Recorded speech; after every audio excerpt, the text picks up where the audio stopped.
Yeah, I started birding as a kid, and there's a little bit of a debate among the people that actually care about this. Uh, that's the difference between birding and bird watching. Which bird watching is really just sort of Someone argued that it's basically like taking bird seed and put it out in your backyard, and you're just kind of like taking in the things that come your way, as opposed to there seems to be a more action implied in birding, where like you would go to, let's say, Panama or Costa Rica, and go down to this like places of migratory, whatnot.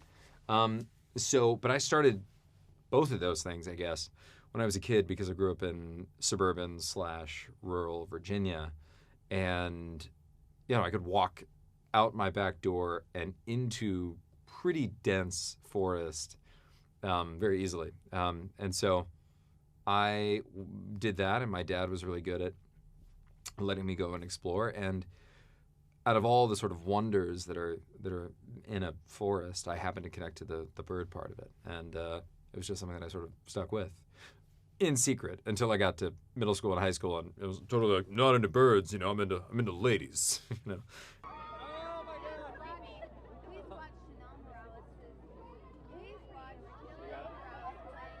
It's almost meditative, where I went out recently, right before I came to New York, in Los Angeles. There's a place called the Bologna Wetlands, the Bologna Marsh, and I went very early in the morning, and I was just by myself, and you're just listening, and you're watching, and you're just very present.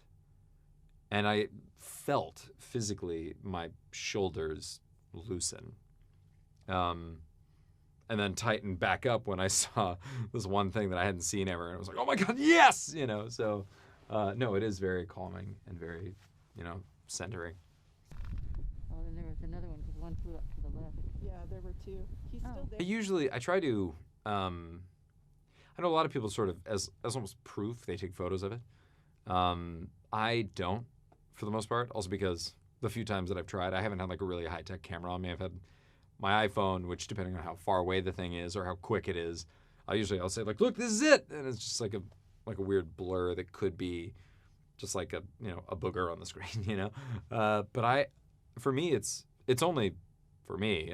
There's no competition, so I don't need to prove to anybody that I saw this thing. So I usually just take a minute and look at it, and then you start with that sort of presence. You notice little things about it, whatever that thing is. I just saw this thing the other day, same Bologna excursion, a thing called a sora, which looks almost like, I would almost want to say like an agile chicken, a sexy chicken, which is something you never thought you'd say. And it moves so quickly, and it will disappear right in front of you. It'll still be there, but it's just so perfectly camouflaged, and you just look at it and be like, wow, like the marvels of nature.